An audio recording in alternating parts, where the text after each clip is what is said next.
A very good morning to all of you. Good morning sir. कैसे हो बच्चों? अच्छे हैं। बढ़िया। हाँ जी, लास्ट क्लास में हमने जो लास्ट टॉपिक कंप्लीट किया था वो था distinction between shares and debentures, और कुछ और टॉपिक्स भी हमने लास्ट क्लास में डिस्कस किए थे। अगर किसी टॉपिक में कोई भी डाउट है तो पहले आप वो पूछ सकते हैं, उसके बाद हम आज का नया टॉपिक स्टार्ट करें। फिर पूछो बच्चों, कोई डाउट्स? No sir. चलो फिर पेज नंबर 8.4 पे हमारा नया टॉपिक है इश्यू ऑफ डिवेंचर्स।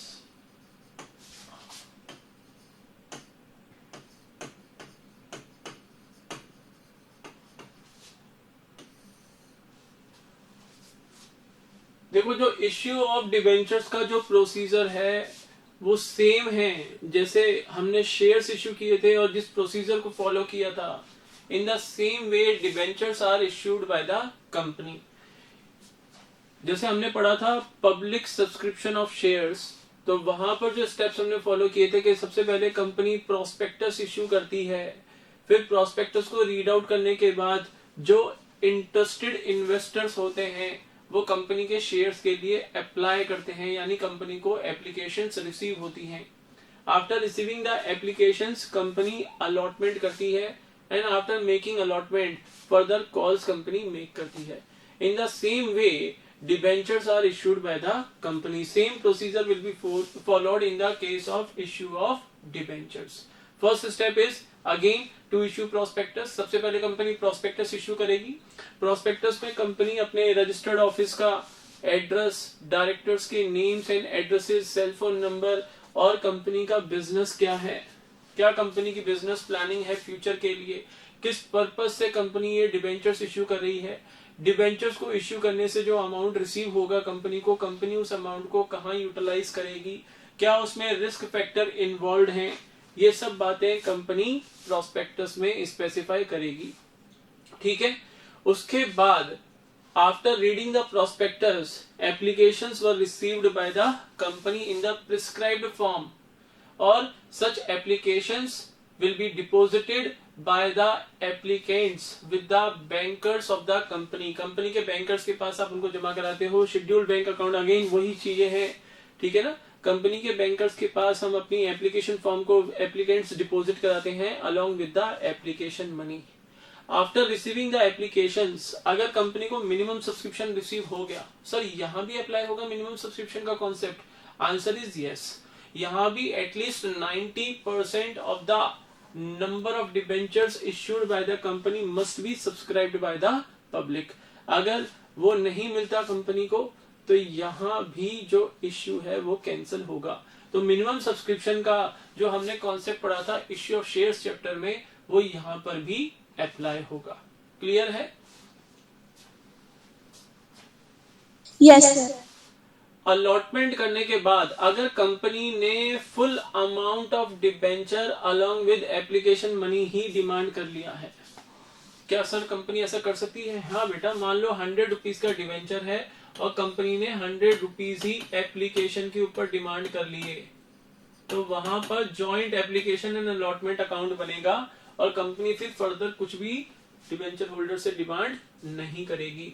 लेकिन as we have seen in case of issue of shares, the issue price of debenture can be called upon by the company at different stages, यानी इन installments भी company demand कर सकती है। जैसे 100 rupees का debenture है, 20 rupees application पे, 20 rupees allotment पे, 30 रुपीज फर्स्ट कॉल पे and balance 30 rupees on second and final call. In such a case, जैसे हमने इश्यू ऑफ शेयर्स चैप्टर में डिफरेंट इंस्टॉलमेंट्स हमने रिसीव की थी। सबसे पहले हम एप्लीकेशन मनी रिसीव करते थे। एप्लीकेशन मनी रिसीव करने के बाद on the date of allotment ये एप्लीकेशन मनी हम कैपिटल अकाउंट में ट्रांसफर करते थे, शेयर कैपिटल अकाउंट में। उसके बाद आप अलॉटमेंट मनी ड्यू करते थे, फिर रिसीव करते थे, first call money due and receive करते थे, and final call money due and receive करते थे। सेम प्रोसीजर फिर यहाँ पर भी फॉलो होगा। Sir what is the difference? There is a slight difference, छोटा सा एक डिफरेंस है। क्या? इश्यू ऑफ शेयर्स के चैप्टर में हम क्रेडिट करते थे शेयर कैपिटल अकाउंट, यस और नो? शेयर कैपिटल अकाउंट वहां पे आप क्रेडिट करते थे? Yes, sir. यहाँ पर शेयर कैपिटल अकाउंट क्रेडिट नहीं किया जाएगा, यहाँ पर हम क्रेडिट करेंगे डिबेंचर अकाउंट। माइक ऑफ करो जिसने भी ऑन कर रखा है, माइक ऑफ करो, अपना साउंड आ रहा है बैकग्राउंड से। यहाँ पर हम डिबेंचर अकाउंट क्रेडिट करेंगे, बोलो क्लियर है? Yes, sir. तो अब देखो, इन case of issue of debentures, क्योंकि डिबेंचर्स के ऊपर रेट ऑफ इंटरेस्ट फिक्स्ड होता है, कल की क्लास में हमने पढ़ा था। In case of debentures the rate of interest is fixed and at that rate of interest is paid by the company half yearly basis पे company 2 times in a year debenture holder को interest का payment करती है। तो एक ये journal practice है कि जो फिक्स रेट ऑफ इंटरेस्ट है, जो कूपन रेट है डिबेंचर इंटरेस्ट का, वो as a prefix debenture account के साथ लिखा जाता है। मान लो अगर हमारे 12% डिबेंचर्स हैं तो हम बनाएंगे 12% डिबेंचर्स अकाउंट, ठीक है ना? जैसे कंपनी अब एप्लीकेशन मनी रिसीव करे, मान लो 1000 डिबेंचर्स कंपनी ने इश्यू किए और 100 रुपीज के है डिबेंचर, एप्लीकेशन पे 20, अलॉटमेंट पे 20, फर्स्ट कॉल पे 30 and second and final call पे 30 रुपीज ड्यू है। तो कंपनी पहले 1000 इंटू 20 यानी 20,000 एप्लीकेशन मनी रिसीव करेगी। तो ऐसे नहीं लिखेंगे डिबेंचर एप्लीकेशन अकाउंट, हम लिखेंगे 12% debenture application account, 12% debenture allotment account, 12% debenture first call account, ऐसे ही 12% डिबेंचर्स अकाउंट। तो it is a common practice to prefix the rate of interest to debenture account या डिबेंचर एप्लीकेशन अलॉटमेंट या calls account. बोलो clear? Yes, sir. Sir debentures जैसे shares आपने बताया था हमें कि शेयर्स या तो हम एट पार इश्यू कर सकते हैं या हम एट प्रीमियम इश्यू कर सकते हैं, and there is no limitation of the amount of premium to be received by the company per share। Premium कितना भी हो सकता है, डिपेंड करता है कि कंपनी के फाइनेंशियल्स कितने साउंड हैं। अगर कंपनी फाइनेंशियली बहुत साउंड है, फाइनेंशियली बहुत अच्छा परफॉर्म कर रही है, तो उस केस में कंपनी का 10 रुपीज की फेस वैल्यू का शेयर 1000 रुपीज के इश्यू प्राइस पे भी इश्यू हो सकता है, और फिर भी पब्लिक उसको हैप्पीली परचेज करने के लिए रेडी होगी। लेकिन अगर कंपनी के फाइनेंशियल साउंड नहीं है तो उस केस में शेयर एट पार ही कंपनी इशू कर पाएगी। अगर एट प्रीमियम कंपनी ऑफर भी करती है तो बहुत कम लोग ऐसे होंगे जो कंपनी में इन्वेस्ट करने के लिए रेडी होंगे। तो डिपेंड करेगा कि कंपनी के फाइनेंशियल कैसे हैं। अब हम बात कर रहे हैं इश्यू ऑफ डिबेंचर्स की। तो debentures can be issued at par, at premium and also at discount. देखो शेयर्स तो other than sweat equity shares can never be issued at a discount. Sweat equity shares को छोड़ के और कोई shares नहीं है जो हम डिस्काउंट पे इश्यू करें। लेकिन सर हम रीइश्यू तो डिस्काउंट पे करते थे। बेटा वो री इश्यू था, वो इश्यू नहीं था। Originally shares can not be issued at a discount except sweat equity shares, but debentures can originally be issued at discount. Debentures को आप डिस्काउंट के ऊपर इश्यू कर सकते हो ओरिजिनली। तो यहां पर हम इश्यू ऑफ डिबेंचर्स पढ़ेंगे under 3 situation: issue of debentures at par, issue of debenture at premium and issue of debenture at discount. बोलो क्लियर है? Yes, sir. Yes, sir. Sir अगर डिबेंचर्स डिस्काउंट पे इश्यू होते हैं, अगर डिबेंचर्स डिस्काउंट पे issue होते हैं तो क्या डिस्काउंट के अमाउंट के ऊपर कोई लिमिटेशन है? मतलब जैसे 100 रुपीज की फेस वैल्यू का डिबेंचर है तो मैक्सिमम डिस्काउंट कंपनी कितना दे सकती है? बेटा amount of discount is decided by the directors of the company and there is no limit on the maximum and minimum amount of discount per share. ठीक है ना, कोई लिमिट नहीं है।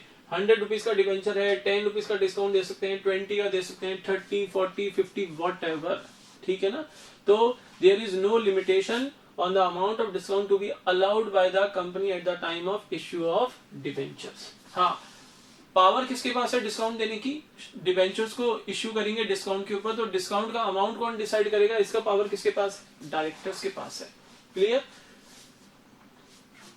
अब देखते हैं हम जर्नल एंट्रीज या accounting treatment in case of issue of debentures. Same treatment है, there is no change except the wordings of the account. जैसे हम शेयर कैपिटल अकाउंट लिखते थे तो अब हम डिवेंचर अकाउंट लिखेंगे, शेयर एप्लीकेशन अकाउंट लिखते थे तो हम अब डिवेंचर एप्लीकेशन अकाउंट लिखेंगे। ये स्लाइड से डिफरेंस है, उसके अलावा और कोई डिफरेंसेस नहीं है। तो journal entries in case of issue of debentures, when application money is received by the company will pass entry bank account debit। मान लो डिवेंचर है हमारे 12%, उनके ऊपर rate of interest coupon rate क्या है? 12% पर एनम। तो bank account debit to 12% debenture application account, ठीक है। On the date of allotment, allotment की डेट के ऊपर कंपनी पहले एप्लीकेशन मनी डिवेंचर अकाउंट में ट्रांसफर करेगी। तो 12% डिवेंचर एप्लीकेशन अकाउंट डेबिट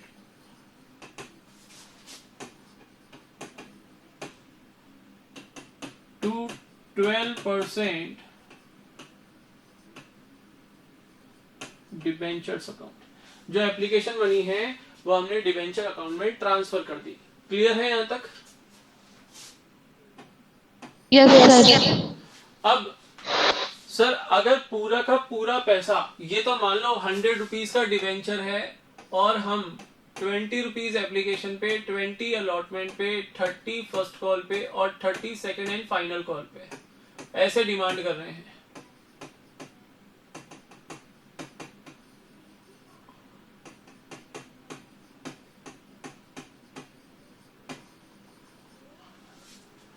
तो डिफरेंट स्टेप्स में, डिफरेंट इंस्टॉलमेंट्स पे कंपनी पैसा मांग रही है, तो हर इंस्टॉलमेंट के अकॉर्डिंग हम entries, journal entries pass out करेंगे। लेकिन अगर कंपनी पूरा का पूरा ₹100 ऑन एप्लीकेशन ही डिमांड कर ले, तो उस केस में joint application and allotment account बनेगा। जैसे हमने इश्यू ऑफ शेयर्स में पढ़ा था, वहां पर हम एंट्री करेंगे bank account debit to 12% debenture application and allotment account, application and allotment account. और फिर नेक्स्ट स्टेज के ऊपर on the date of allotment हम एंट्री करेंगे 12% debenture application and allotment account debit to debentures account, to 12% debentures account. बोलो clear है? Yes. अब यहां पर अलॉटमेंट का अमाउंट ड्यू करो। अलॉटमेंट अमाउंट ड्यू करोगे तो 12% debenture allotment account debit to 12% debentures account and allotment money receive करने की entry bank account debit to 12% debenture allotment account, ठीक है। इन द सेम वे जब आप फर्स्ट कॉल मनी ड्यू करोगे तो 12% debenture first call account debit to 12% debentures account, और first call का अमाउंट जब रिसीव करोगे bank account debit to 12% debenture first call account. In the same way जो फर्दर कॉल्स होंगी वो भी उसी वे में पहले तो कॉल अपॉन की जाएंगी और फिर उसके लिए कंपनी अमाउंट रिसीव करेगी। सर क्या यहां भी calls in arrears, calls in advance वो रूल्स अप्लाई होंगे? आंसर इज यस, अप्लाई होंगे, ठीक है ना। यहां पर भी calls in arrears, calls in advance apply होंगे। सर क्या यहां पर भी फॉर फीचर एंड रीइश्यू होगा? नहीं बेटा, फॉर फीचर रीइश्यू नहीं होगा यहाँ पे। यहां पर फॉर फीचर एंड रीइश्यू तो नहीं होगा, लेकिन calls in arrears, calls in advance वो चीजें यहां पर अप्लाई होंगी। तो बोलो ये क्लियर है आप सबको? कोई डाउट हो तो पूछ लो। अदरवाइज हम क्वेश्चंस की तरफ बढ़ते हैं। क्लियर है सर। अगर क्लियर है तो आ जाओ नेक्स्ट पेज के ऊपर, page number 8.5, illustration number first given है। चालू करते हैं, हम स्टार्ट करते हैं क्वेश्चन अपने। ये है issue of debentures at par. कहने का मतलब है अगर 10 रुपीज का डिबेंचर है फेस वैल्यू का, तो कंपनी 10 रुपीज में ही उसको इश्यू करेगी। In such a case such issue of debenture is called as issue of debenture at par.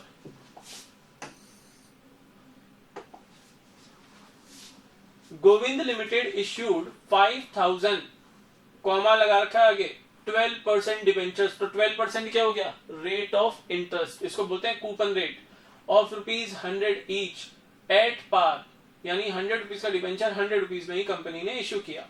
Payable as follows 20 on application, 20 on allotment, 30 on first call and 30 on final call.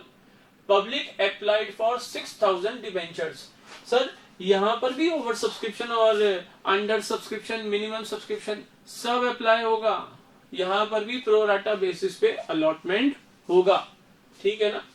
तो public applied for 6000 debentures, application for 4500 debentures were accepted in full, applications for 800 debentures were allotted 500 debentures and applications for 700 debentures were rejected by the company. Money overpaid on application was utilized towards allotment. वही pro rata allotment के rules apply होंगे अगर question silent है या question में specifically बोल दिया कि जो एक्सेस एप्लीकेशन मनी है वो केवल आप अलॉटमेंट लेवल तक ही यूज कर सकते हो, तो आप केवल अलॉटमेंट लेवल तक ही उसको एडजस्ट कर पाओगे। अगर आपकी एक्सेस एप्लीकेशन मनी अलॉटमेंट के अमाउंट के ऊपर, अलॉटमेंट लेवल पे जो अमाउंट ड्यू है उसको भी एक्सीड कर रही है, then that excess application money will be refunded.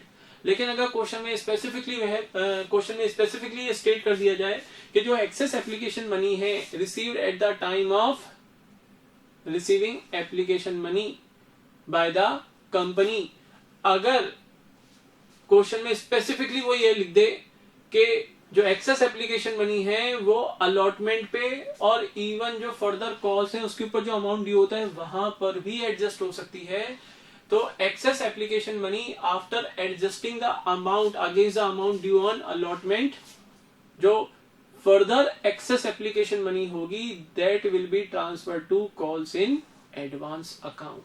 बोलो clear? Yes sir. Past journal entries assuming that all monies due were duly received except final call on 200 debentures. 200 debentures पे final call का amount receive नहीं हुआ, बाकी सब company को receive हो गया।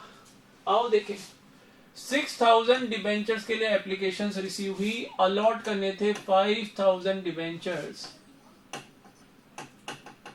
of ₹100 each, of ₹100 each।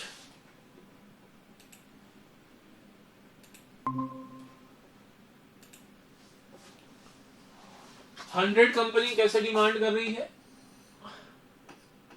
20 on application, 20 on allotment, 30 on first call and 30 on second and final call. ठीक है, अब इन्होंने डिफरेंट कैटेगरीज बना दी। 4500 एप्लीकेंट्स को 4500 डिबेंचर्स अलॉट कर रहे हैं, 800 के एप्लीकेंट्स को 500 डिबेंचर्स अलॉट कर रहे हैं और 700 एप्लीकेंट्स को, 700 डिबेंचर्स के एप्लीकेंट्स को कोई डिबेंचर अलॉट नहीं कर रहे। तो यहां देखो टोटल 5000 हो रहा है और यहां पर टोटल 6000 हो रहा है, चेक कर लो ये। ठीक है, अब आगे क्वेश्चन में बोला गया कि जो भी अमाउंट ड्यू हुआ डिफरेंट स्टेजेस के ऊपर वो ड्यूली रिसीव कर लिया except on 200 debentures on which final call money is not received.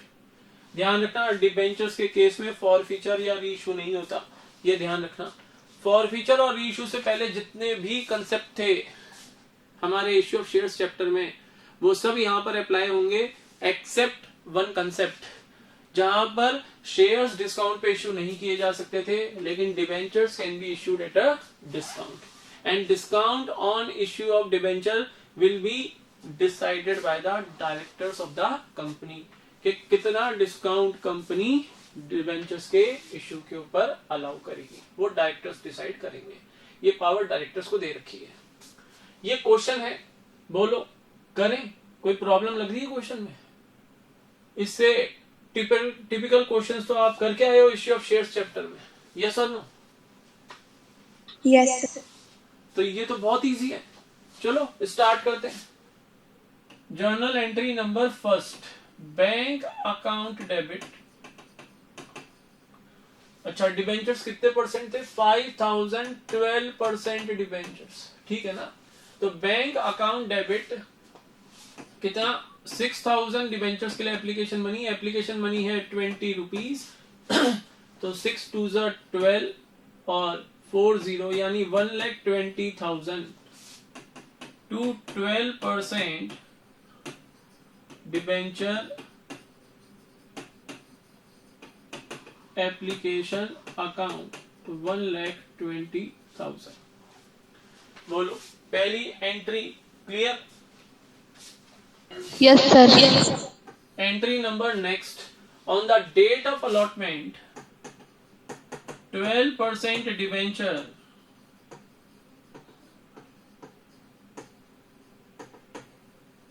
application account debit 1,20,000 to 12% debentures account.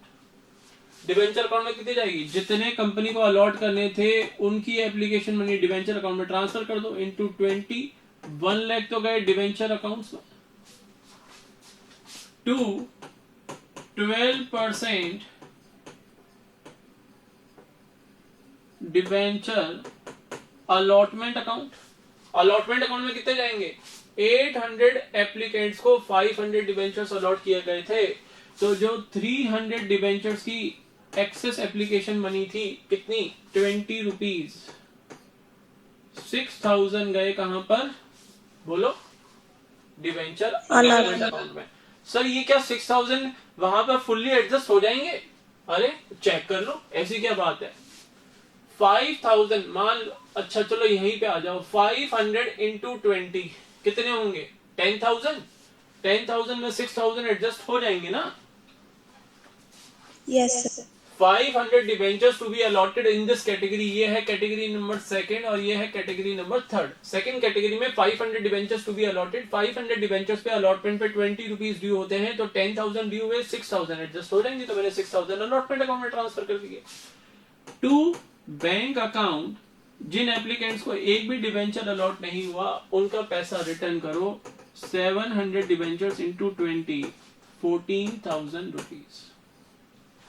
I hope clear होगा ये। Yes, sir. Entry number third, allotment money due करो।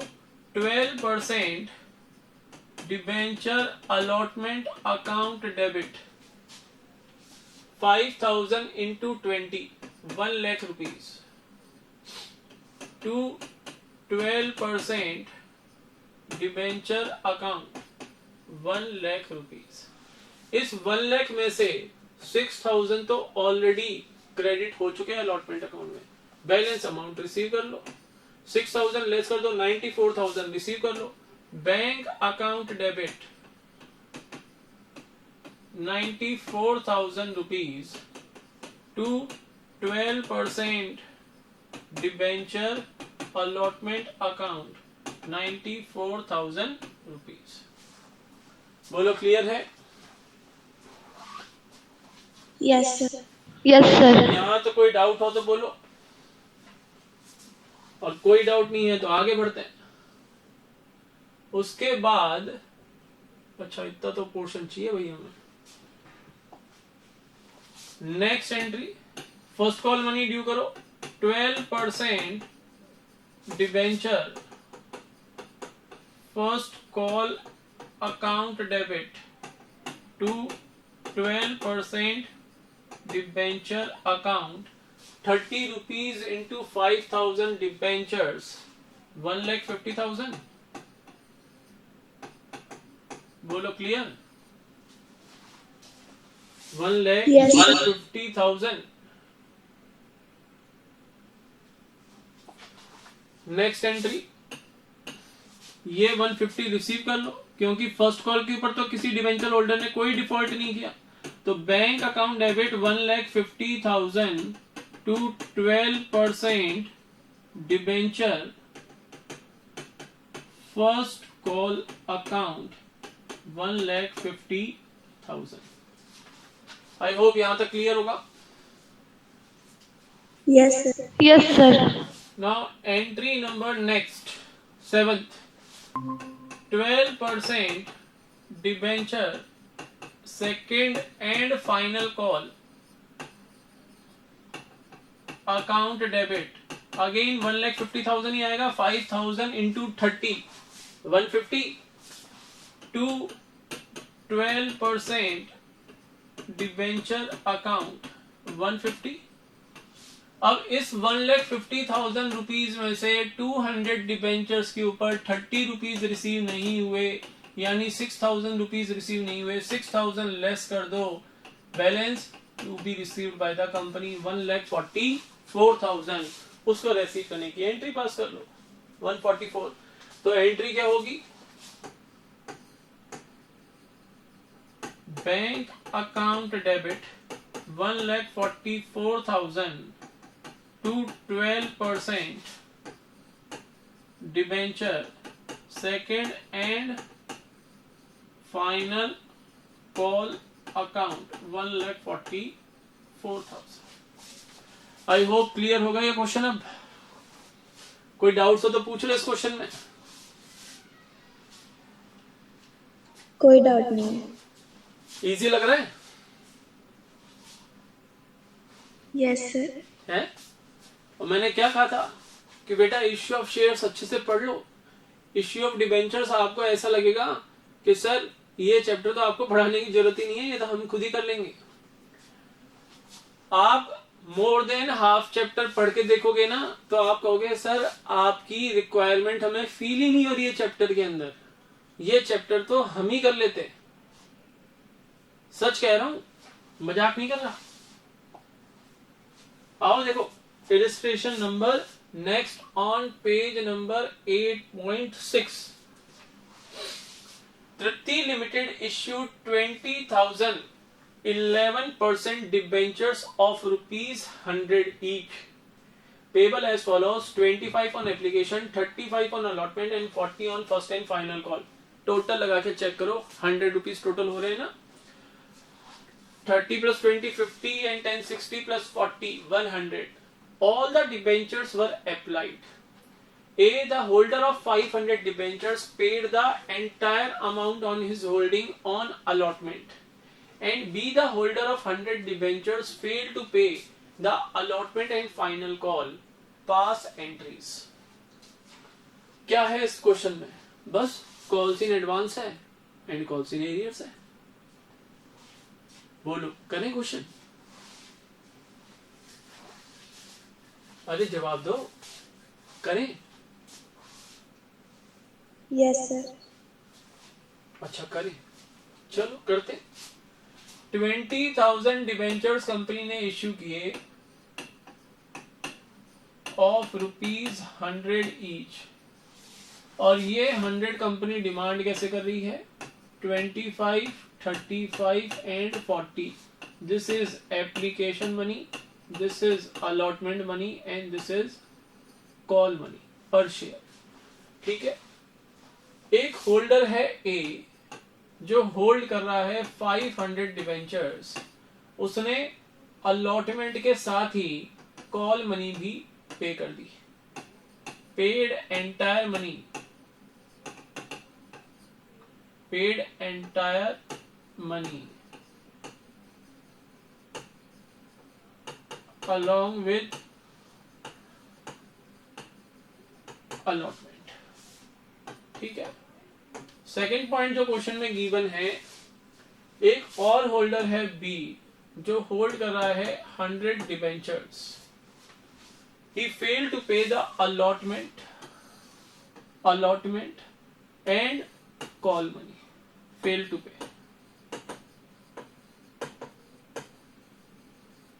यहां पर कॉल सिनेरियस आ गए. क्या question के अंदर pro rata allotment है? मुझे तो नजर नहीं आ रहा.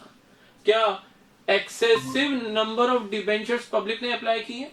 Answer is no. कंपनी ने इश्यू किए हैं 20,000 डिबेंचर्स और पब्लिक ने फुल्ली सब्सक्राइब किए हैं 20,000 डिबेंचर्स. ये डिबेंचर्स कितने परसेंट है? 11%. 11% डिबेंचर्स है. करें क्वेश्चन? चलो स्टार्ट करते हैं. स्टार्ट कर लो.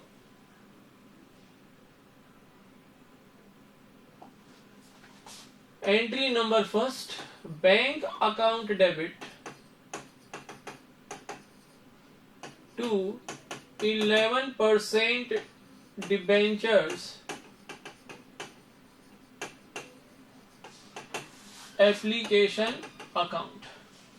कितने रिसीव करोगे? 20,000 इंटू 25 टू 50, 5 लाख रुपीज हम रिसीव करेंगे.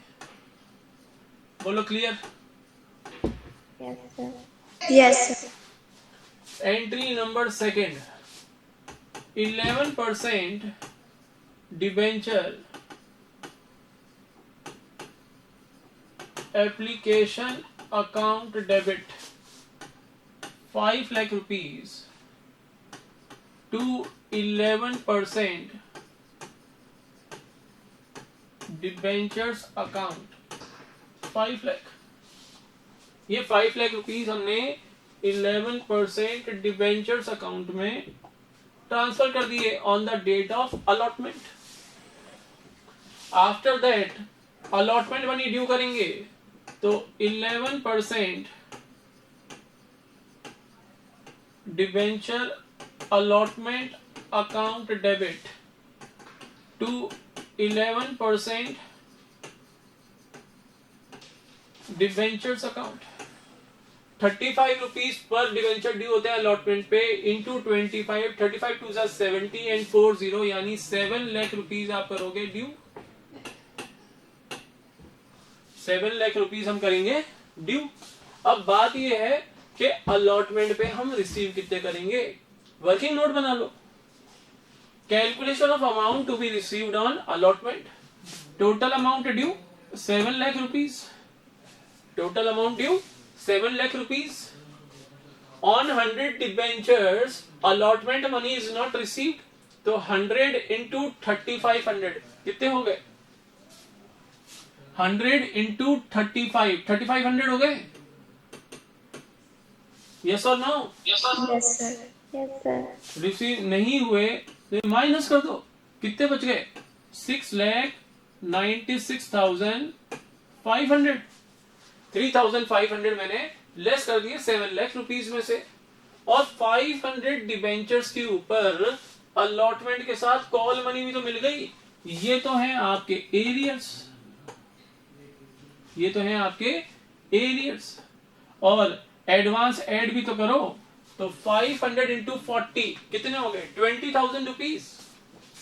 ये ऐड करो 20,000. ये आ गए आपके एडवांस. एडवांस आ गए. ऐड कर लो इनको. 500 आपका ये आ गया, 6 आपका ये आ गया, 9 + 2 11, 1 कैरी किया 1 7 ये आ गया. 7,16,500 रुपीज आप रिसीव करोगे ऑन अलॉटमेंट. बोलो क्लियर? Yes, sir. तो एंट्री कर लो. Bank account debit 7,16,500 to 11% debenture allotment account. कितना? 696,500 और 2 calls in advance account 20,000 rupees. अब देखो बेटा 11% डिबेंचर अलॉटमेंट अकाउंट आपने डेबिट किया था 7 लाख से, क्रेडिट किया 696,500 से. 3,500 रुपीज का 11% डिबेंचर अलॉटमेंट अकाउंट में क्या रह गया? Debit balance. क्या रह गया? Debit balance. बोलो क्लियर है? Yes, sir. और अगर यहाँ पर मैं calls in arrears account debit कर देता 3500 से, तो मैं 11% डिबेंचर अलॉटमेंट अकाउंट को फिर क्रेडिट करता 7 लाख रुपीज से, फिर कॉल्स इन एरियर्स अकाउंट में 3500 रुपीज का डेबिट बैलेंस आता। याद आ रही है इश्यू ऑफ शेयर्स चैप्टर की कहानियां, उनके कॉन्सेप्ट Yes, sir. माइंड में अभी तो फ्रेश सेट है माइंड के अंदर, कुछ वापस रिवाइज कराने की रिक्वायरमेंट है नहीं, क्योंकि रिसेंटली ही हमने इश्यू ऑफ शेयर्स चैप्टर पढ़ा है। ठीक है ना? आओ अब क्या करेंगे सर? अरे अलॉटमेंट मनी रिसीव कर ली, जितनी रिसीव होनी थी। कॉल मनी ड्यू करेंगे। कॉल मनी ड्यू करो। 11% debenture first and final call account debit to 11% debenture account. 40 rupees call पे ड्यू है, 20,000 डिबेंचर्स हैं, 8 लाख रुपीज ड्यू हो गए। बोलो सही है? 8 लाख रुपीज ड्यू कर लिए। Yes, sir. अब मुझे बताओ, ये जो 8 लाख रुपीज ड्यू हुए, इसमें से ये 20,000 तो ऑलरेडी हम रिसीव कर चुके हैं। यस और नो? Yes, sir. 8 लाख में से 20,000 तो रिसीव हो चुके, बाकी बचे 7,80,000 और 100 डिबेंचर्स के ऊपर 40 रुपीज की कॉल मनी रिसीव नहीं हुई, तो 4,000 एरियर कितने रिसीव होंगे? 7,76,000। क्लियर है ना? 7,76,000। तो देखो last entry, bank account debit 7,76,000, calls in advance account debit 20,000, जो आपने ओपन किया था calls in advance account, credit किया था eight the time of receiving allotment money, credit किया था, उसको कर रहे हैं यहाँ पे डेबिट। कॉल्स इन एडवांस गया, हो गया close. To 11% debenture first and final call account 7,96,000। बोलो क्लियर? 4,000 का जो एरियर था वो फर्स्ट एंड फाइनल कॉल में एज अ डेबिट बैलेंस आपके सामने शो हो रहा है। बोलो क्लियर है? Yes, sir. हाँ, इस क्वेश्चन में कोई प्रॉब्लम हो तो पूछ लो। Any problem? No, sir. चलो जी, ये क्वेश्चन भी हमारा हुआ कंप्लीट। आओ बच्चों करें नेक्स्ट क्वेश्चन, इलिस्ट्रेशन नंबर 3। अब मुझे बता देना अगर आपको कोई प्रॉब्लम नहीं है तो हम इस क्वेश्चन को कर देंगे स्किप, आपको होमवर्क में दे दूंगा और आगे बढ़ेंगे।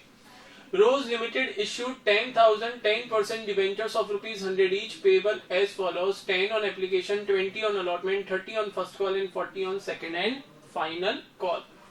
Arun, who holds 500 debentures, failed to pay the amount due on allotment. He, however, pays this amount with the first call money. Dinesh, who holds 800 debentures, paid all the calls in advance on allotment. Entries हमें pass out करनी। बोलो बच्चों, 10,000 debentures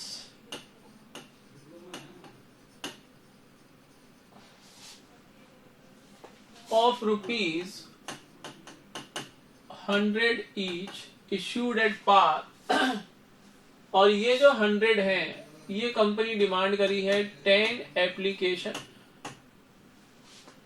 20 on allotment,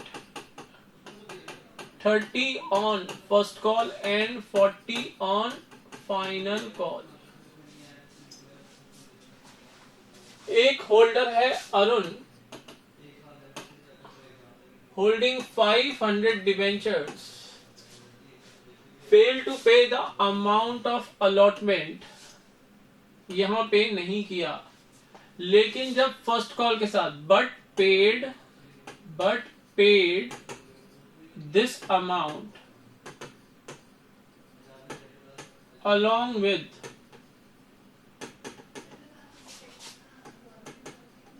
first call के साथ उसने ये amount पे कर दिया। एक और होल्डर है Dinesh, holding 800 debentures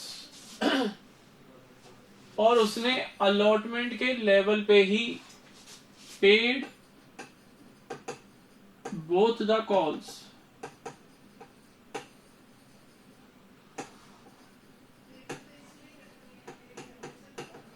along with allotment।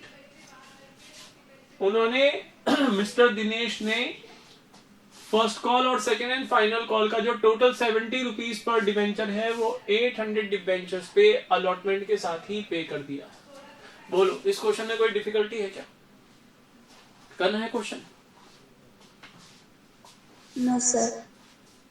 Any student, किसी भी स्टूडेंट को कुछ भी पूछना हो अपनी क्वेरीज कर लो। जो मैं फील कर रहा हूं इस क्वेश्चन में आप लोगों को कोई प्रॉब्लम नहीं होनी चाहिए। इससे बहुत हाई लेवल के क्वेश्चंस किए हैं हमने इश्यू ऑफ शेयर्स चैप्टर में। तो अगर कोई दिक्कत है तो बोलो, अदरवाइज हम नेक्स्ट टॉपिक स्टार्ट करें। No sir. चलो जी आओ फिर नेक्स्ट टॉपिक के ऊपर। अब है issue of debentures at premium.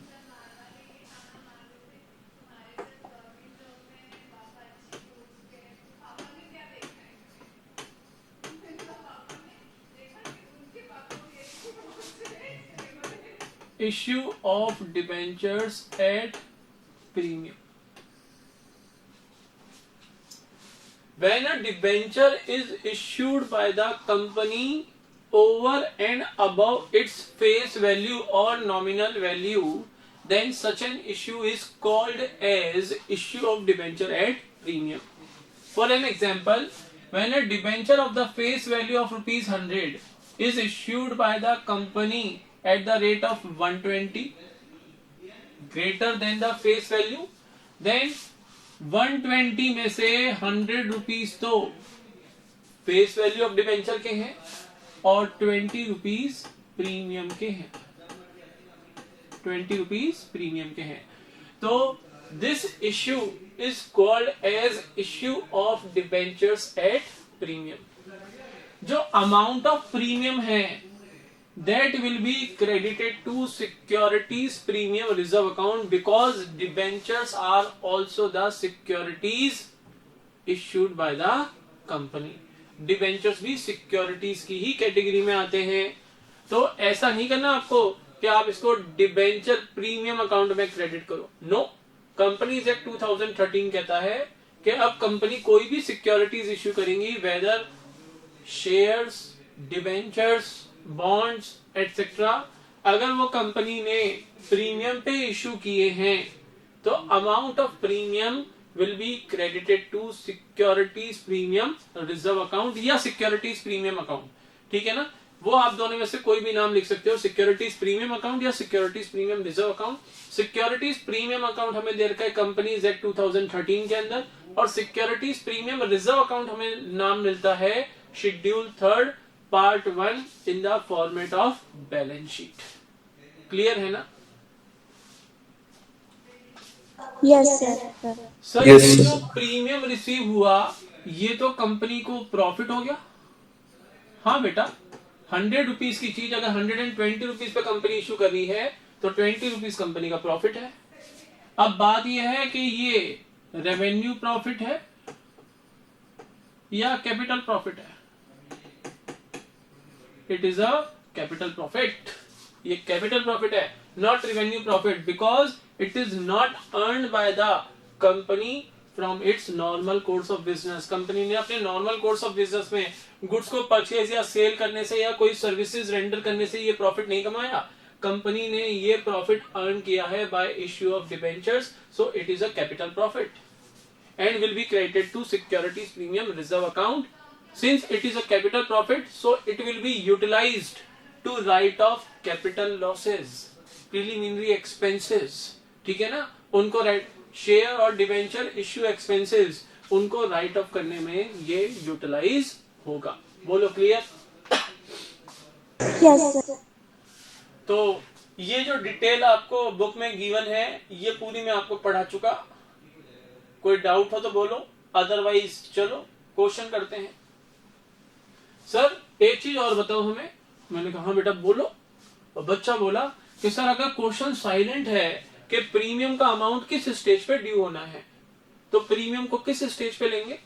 मैं का मतलब ऐसा मतलब ये कि एप्लीकेशन लेवल पे, अलॉटमेंट लेवल पे, फर्स्ट कॉल लेवल पे, second and final call level पे, किस लेवल पे प्रीमियम को कंसिडर करेंगे इन केस ऑफ साइलेंस? तो बेटा मेरा जवाब ये है कि जो कॉन्सेप्ट हमने इश्यू ऑफ शेयर्स में लगाए थे वही कंसेप्ट यहाँ पे लगा दो। In case of silence premium will always be considered at the level of allotment. यानी you have to make the amount of premium due at the allotment level. बोलो क्लियर? Yes, sir. तो question करते हैं।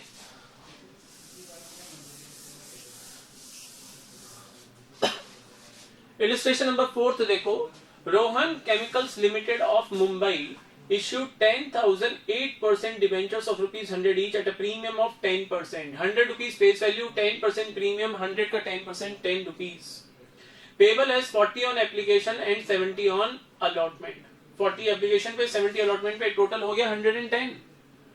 Pass necessary entries to record issue of debentures assuming that the issue is fully subscribed and all the money due is received.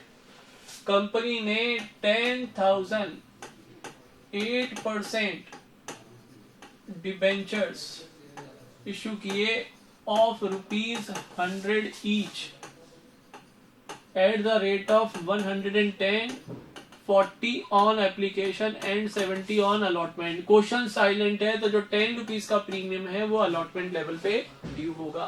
बोलो clear? Yes, sir. ये तो है application और ये है आपका अलॉटमेंट।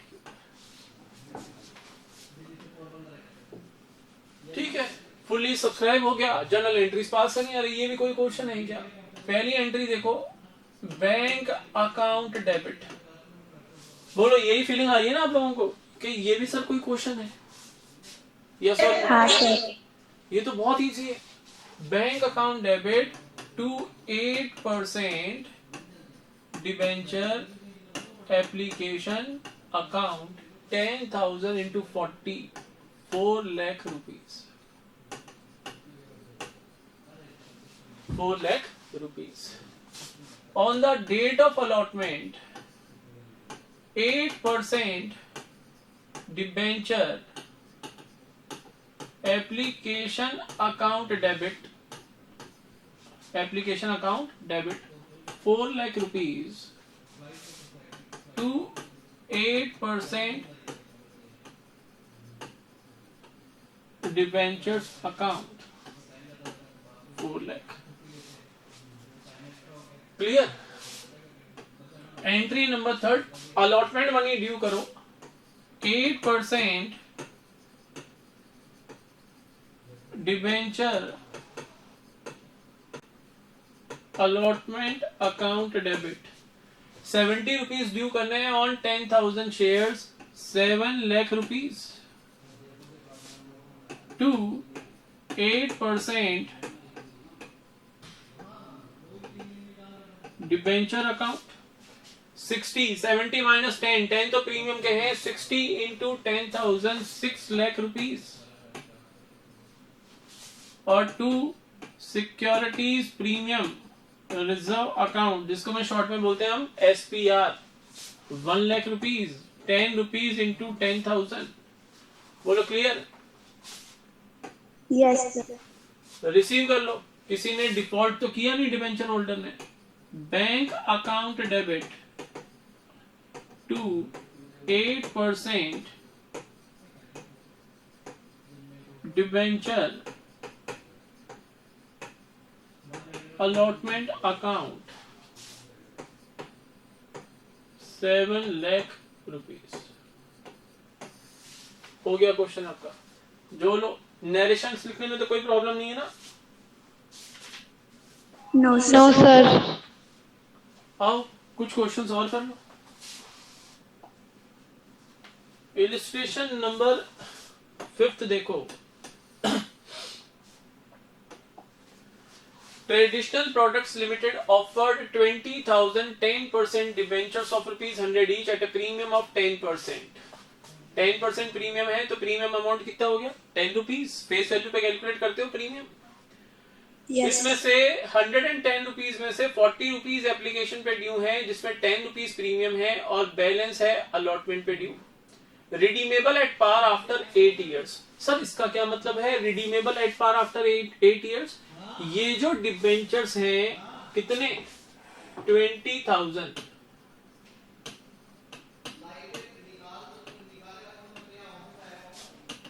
Of ₹100 each. ये company after 8 years from the date of issue क्या करेगी? रिडीम करेगी, यानी इनका रीपेमेंट करेगी। रीपेमेंट किस पे करेगी? लिखा हुआ है रीपेमेंट करेगी at par. After 8 years at par redemption होगा, यानी 20,000 डिबेंचर्स इंटू 100, यानी कंपनी 20 लाख रुपीस देगी at the time of repayment. कल मैंने आपको पढ़ाया था कि जब डिबेंचर्स कंपनी इश्यू करती है तो डिबेंचर सर्टिफिकेट इश्यू करती है डिबेंचर होल्डर्स को।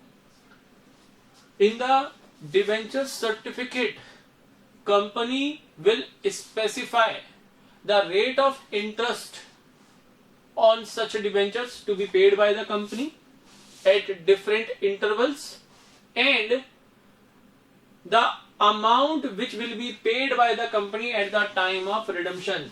तो भाई redemption at par होगा या at premium होगा, ये भी company at the time of issue ही बताएगी डिबेंचर होल्डर्स को। सर प्रीमियम मतलब अरे 100 रुपीज का डिबेंचर अगर 120 रुपीज में कंपनी रिडीम करे तो प्रीमियम पे रिडीम किए 20 रुपीज के। यस और नो? Yes, sir. तो इन डिबेंचर्स को इस पर्टिकुलर क्वेश्चन में क्या बोल रखा है? इन डिबेंचर्स को company after 8 years at par redeem करेगी। सर डिबेंचर्स क्या डिस्काउंट में भी रिडीम हो सकते हैं क्या? नहीं हो सकते। डिस्काउंट पे डिबेंचर्स रिडीम नहीं हो सकते, डिस्काउंट पे इश्यू हो सकते हैं। अच्छा अगर डिस्काउंट पे कंपनी रिडीम करना चाहती है तो एक मेथड है purchase of own debentures from the open market. अगर ओपन मार्केट में डिस्काउंटेड वैल्यू के ऊपर कंपनी को अपने खुद के डिबेंचर्स अवेलेबल हो रहे हैं तो कंपनी चाहे तो इमीडिएटली उनको परचेज कर ले ओपन मार्केट से, तब हो जाएगा रिडम्पशन एट डिस्काउंट। उसके अलावा और कोई मेथड नहीं है डिबेंचर्स को डिस्काउंट पे रिडीम करने का। क्लियर? तो कंपनी ने 20,000 10% debentures of ₹100 each eight the rate of 110 issue किए।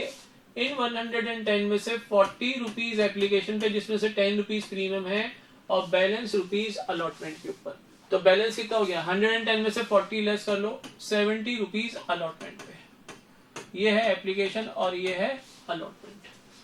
बोलो क्लियर यहां तक?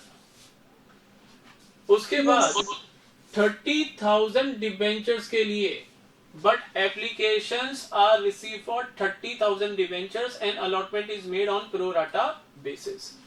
एप्लीकेशन मिली 30,000 डिबेंचर्स के लिए, अलॉटमेंट करने हैं 20,000 डिबेंचर्स। कर देंगे। All the money due on application and allotment is received. Record necessary entries regarding issue of debentures. मुझे बताओ जो एक्सेस एप्लीकेशन मनी है 10,000 डिबेंचर्स इंटू 40 रुपीज कितने हो गए? 4 लाख रुपीज हो गए। Yes, 4 lakh sir. रुपीज हो गए। ये जो एक्सेस एप्लीकेशन मनी है ये अलॉटमेंट पे यूटिलाइज हो जाएगी, ये तो चेक कर लो। 20,000 इंटू 70 कितने होंगे? 14 लाख। 20,000 डिवेंचर्स पे अलॉटमेंट पे कितना मांग रहे हो? 20,000 इंटू 70 14 लाख।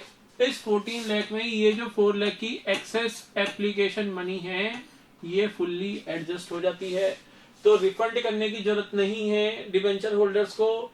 हम क्या करेंगे? इसको यूटिलाइज करेंगे towards the amount due on allotment. बोलो क्लियर? Yes, sir. करें क्वेश्चन?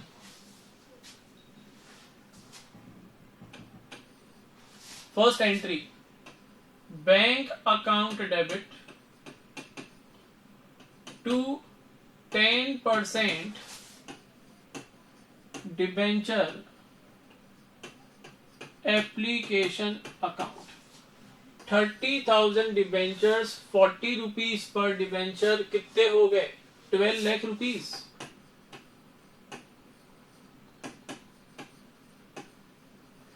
बोलो यहां तक क्लियर? एंट्री नंबर सेकंड, अब जो एप्लीकेशन मनी है 10% debenture application account debit to 10% debenture account. बताओ डिबेंचर अकाउंट में कितने जाएंगे? 20,000 इंटू 30, 40 में डाल देना, प्रीमियम भी है वहां पे, तो 20,000 इंटू 30 कितने? 6 लाख रुपीज। ये तो आ गए 12 लाख रुपीज। 6 लाख तो डिबेंचर अकाउंट में क्रेडिट कर दिए। To securities premium reserve account 20,000 debentures into 10 rupees per debenture 2 lakh SPR में क्रेडिट कर दिए, और 4 lakh to 10% debenture allotment account 4 lakh rupees allotment account में ट्रांसफर कर दिए। बोलो ठीक है? Yes, sir. अब अलॉटमेंट मनी ड्यू करो। Entry number third, 10% debenture allotment account debit कितने होंगे? 20,000 into 70 14 lakh rupees to 10% debenture account 14 lakh. अब अलॉटमेंट मनी रिसीव करो। क्योंकि कोई डिफॉल्ट तो किसी डिबेंचर होल्डर ने किया नहीं क्वेश्चन में, तो डिफॉल्ट नहीं किया। 14 लाख में से 4 लाख तो ऑलरेडी क्रेडिट हो चुका ना, ये तो मिल चुका, ये थोड़ी ना मिलेगा अब। तो 14 में से 4 लेस कर दो, 10 लाख रुपीज रिसीव कर लो। Bank account debit 10 lakh rupees to 10% debenture allotment account 10 lakh. I hope clear होगा क्वेश्चन? Yes, sir. एक क्वेश्चन और है issue of debentures at premium का, वो और देख लो। अगर आप लोग कर सकते हो तो मैं आपको होमवर्क में दे देता हूं, कोई प्रॉब्लम हो तो डिस्कस कर लो। ये कह रहे हैं BGP limited invited application for issuing 15,000 11% debentures of ₹100 each at a premium of 50 per debenture, यानी at the rate of 150 issue किए हैं। कंपनी ने 15,000 11% डिबेंचर्स इश्यू किए of ₹100 each at the rate of 150। The full amount was payable on application, पूरा का पूरा 150 rupees application पे ही ड्यू है, यानी joint application and allotment account बनेगा। बोलो clear? Yes, sir. Application receive हुई 25,000 डिबेंचर्स के लिए, और वो कह रहा है application for 5,000 debentures were rejected. 25 में से 5,000 को तो एक भी डिबेंचर अलॉट नहीं किया, और जो रिमेनिंग 20,000 शेयर्स डिबेंचर्स के एप्लीकेंट्स हैं उनको प्रो राटा बेसिस पे 15,000 डिवेंचर्स कंपनी ने अलॉट कर दिए। Pass the necessary journal entries for the about transaction in the books of BGP limited. अरे बच्चों, इसमें तो वो हमें अननेसेसरी कंफ्यूज करने की कोशिश कर रहा है। सर क्यों? मुझे बताओ क्या करेगा प्रो राटा करके भाई? यहां पर तो पूरा का पूरा अमाउंट एप्लीकेशन पे मांग रहा है, तो जो 5,000 डिबेंचर्स के ऊपर एक्सेस एप्लीकेशन मनी होगी 150, यानी 15 5 75 और 40 7,50,000 रुपीज, इसको कहां यूटिलाइज करोगे? जब पूरा का पूरा अमाउंट आपने एप्लीकेशन लेवल पे ही मांग लिया, इसको कहां यूटिलाइज करोगे? आपने तो पूरा अमाउंट पे कर दिया कंपनी को एप्लीकेशन लेवल पे ही, तो सर इसका क्या करेंगे? अरे रिफंड करेंगे इसको। प्रो राटा में तो कंफ्यूज कर रहे हैं अननेसेसरी क्वेश्चन में आपको। बोलो क्वेश्चन कर लोगे या मैं कराऊं फटाफट? कुछ भी नहीं है क्वेश्चन में, जल्दी बोलो।